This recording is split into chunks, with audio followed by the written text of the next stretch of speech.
Hello student, welcome to learn with Pankaj Chaupsil की नई video में। तो आज की इस वीडियो में हम पढ़ेंगे प्रकाश का अपवर्तन। ठीक है, पिछली वीडियो में हमने आपको पढ़ाया था प्रकाश का परावर्तन है। यह हमारा फिजिक्स का चैप्टर फर्स्ट है। ठीक है, फिजिक्स का आपका चैप्टर फर्स्ट है, जो कि आज की वीडियो में हम पूरा कंप्लीट कर देंगे आपका। ठीक है, उसके बाद हम स्टार्ट करेंगे कल की वीडियो से दर्पण। ठीक है, चलिए देखते हैं प्रकाश का अपवर्तन। ठीक है, तो प्रकाश का अपवर्तन क्या है, देखिए।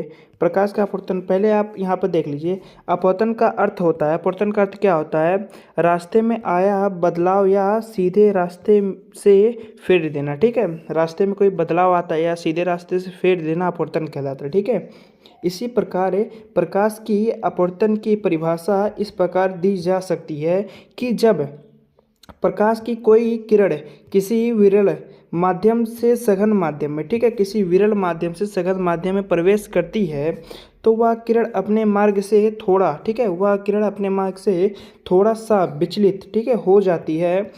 इसे ही प्रकाश का अपवर्तन कहते हैं। ठीक है, क्या होता है प्रकाश का अपवर्तन, जब कोई किरण विरल माध्यम से सघन माध्यम में प्रवेश करती है तो वह अपने मार्ग से थोड़ा सा विचलित हो जाती है। इसे ही प्रकाश का अपवर्तन कहते हैं। ठीक है, आप लोग समझ गए प्रकाश का अपवर्तन। चलिए देखते हैं आगे क्या है।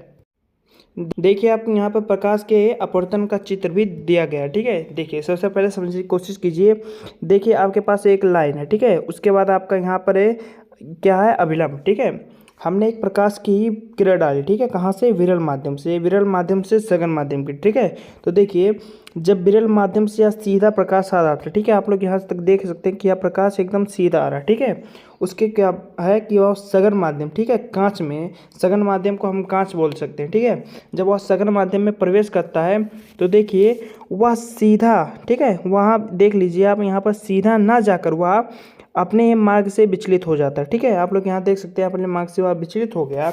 इसे ये प्रकाश का अपवर्तन कहते हैं। ठीक है, उसके बाद देखिए आप लोग यहाँ पर क्या है, यहाँ पर आपका देखिए, यहाँ पर आपका प्रकाश का पूर्ण आंतरिक परावर्तन। ठीक है, आपका total internal reflection of light. ठीक है, देखिए यहाँ पर total internal reflection of light क्या है, देखिए आप लोग यहाँ पर एक अभिलंब है। ठीक है, अब देखिए, अब हम क्या कर रहे हैं, जब है प्रकाश की, देखिए हम सघन माध्यम से विरल माध्यम भेज रहे हैं। ठीक है, तो देखिए जब हम सघन माध्यम से भेज रहे हैं, ठीक है, तो सघन माध्यम से जब वह टेढ़ा जा रहा है तो विरल माध्यम से सीधा जाना चाहिए, पर वह सीधा ना जाकर पूरी तरह से थोड़ा टेढ़ा हो जाता है। ठीक है, अपने मार्ग से वह विचलित हो जाता है, विरल में वह विचलित हो जाता है। इसे ही हम पूर्ण आंतरिक परावर्तन कहते हैं। ठीक है, आप लोग देख सकते हैं यहाँ पर विरल माध्यम वायु है और, ठीक है, सघन माध्यम को कांच बोल सकते हैं। ठीक है, अब यहाँ पर हमने सघन माध्यम से रे को डाला और वह विरल माध्यम में जाकर एकदम क्रांति कोण के एकदम सीधे हो गया। ठीक है, क्रांति कोण के एकदम सीधे हो गया। आप लोग देख सकते हैं कि इसका परिभाषा देखिए, इसका परिभाषा क्या है, प्रकाश का पूर्ण आंतरिक परावर्तन। ठीक है, वास्तव में परावर्तन का ही एक रूप है। ठीक है, प्रकाश का जो पूर्ण आंतरिक परावर्तन है वह वास्तव में प्रकाश के परावर्तन का ही रूप है। ठीक है, जिसके विशेष शर्त होती हैं। ठीक है, पूर्ण आंतरिक परावर्तन को समझने के लिए सबसे पहले क्रांति कोण को समझना होगा। ठीक है, जो पूर्ण आंतरिक परावर्तन को समझने के लिए सबसे पहले आपको क्या करना है, आपको क्रांति कोण को समझना होगा। देखिए उसके बाद क्या है, यहाँ पर दिया गया है कि जब प्रकाश की किरण, ठीक है, जब प्रकाश की किरण है किसी विरल माध्यम से सघन माध्यम में, ठीक है, माध्यम में गमन मतलब गति करती है तो अपवर्तन के कारण यह अभिलंब के ओर झुक जाती है। ठीक है, अपवर्तन के कारण यह अभिलंब की ओर झुक जाती है, जैसे मैंने आपको पिछले चित्र में दिखाया। ठीक है, आपका यह एक मान लीजिए यह आपका है अभिलंब। ठीक है, उसके बाद देखिए आपका यहाँ लाइन है, जब हमने उसे विरल माध्यम से सघन माध्यम की ओर डाला, ठीक है, तो आप पूरा अभिलंब की सहायता से झुक गई। ठीक है, अभिलंब की ओर झुक जाती है। उसके बाद देखिए क्या है, उसके बाद आपका यहाँ से देखिए क्या है, जब प्रकाश की किरणें किसी सघन माध्यम से विरल माध्यम में गमन करती है तो यह अभिलंब से दूर हट जाती है। हीरे का चमकना, रेत का चमकना, तार कोल का चमकना। ठीक है, यह आपका किसका, इसका एक एग्जाम्पल, अच्छा उदाहरण। ठीक है, उसके बाद देखिए प्रकाश का विवर्तन।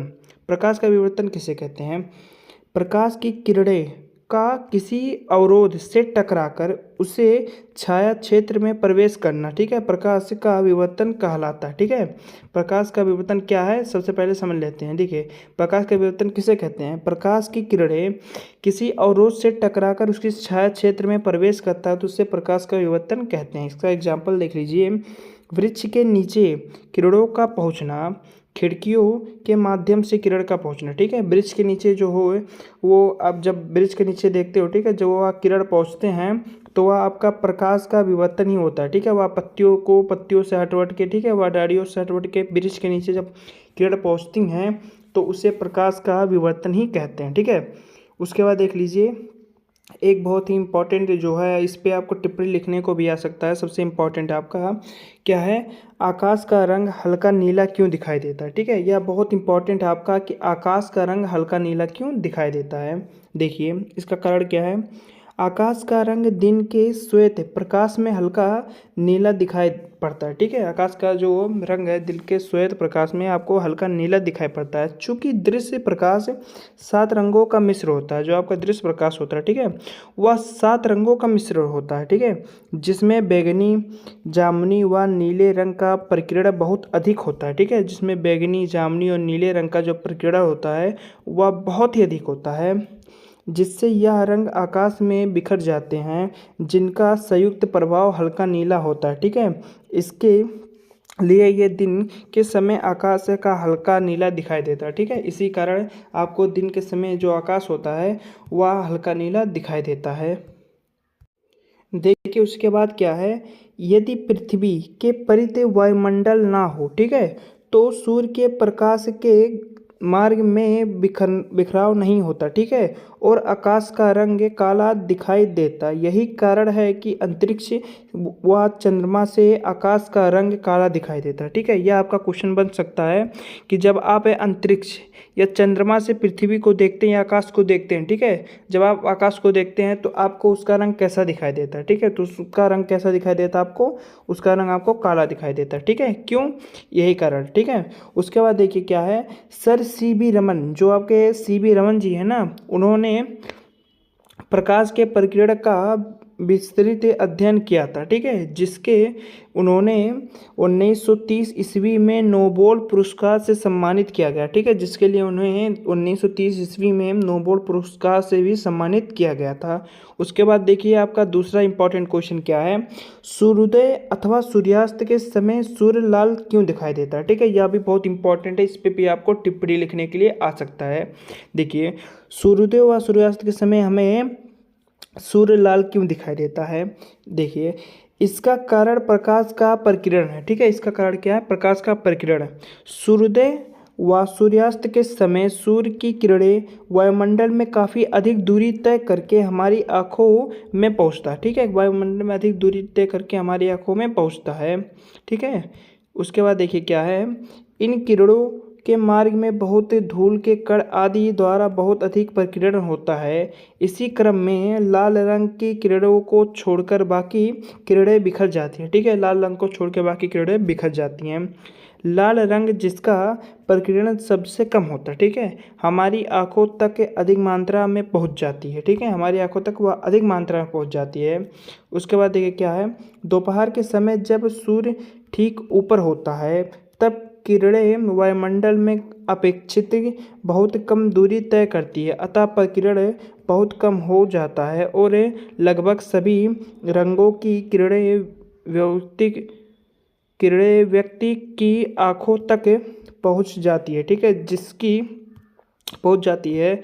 उसके बाद क्या है, यहाँ जिसका सम्मिलित प्रभाव सफ़ेद होता है, अतः दोपहर के समय हमें सूर्य सफ़ेद दिखाई देता है, ठीक है। दोपहर के समय हमें सूर्य सफ़ेद क्यों दिखाई देता है, यह है आपका, ठीक है। उसके बाद है सूर्योदय या सूर्यास्त के समय सूर्य हमें लाल क्यों दिखाई देता है, उसका आंसर यहाँ पर है, ठीक है। आप लोग इसे अच्छे से पढ़ लेना। उसके बाद चलिए देखते क्या है। तो आज की इस वीडियो में बस इतना ही, ठीक है। अगली वीडियो से हम स्टार्ट करेंगे आपका चैप्टर 1 का दर्पण, ठीक है, मिरर है, जहाँ से आपके इंपॉर्टेंट क्वेश्चन बनते हैं, ठीक है। तो आज की इस वीडियो में बस इतना। तो अगर आपको वीडियो पसंद आया हो तो वीडियो को लाइक कर देना और चैनल पर नए हो तो चैनल को सब्सक्राइब कर देना ऐसे वीडियो को देखने के लिए। हम मिलते हैं इसकी नेक्स्ट वीडियो में, तब तक के लिए बाय।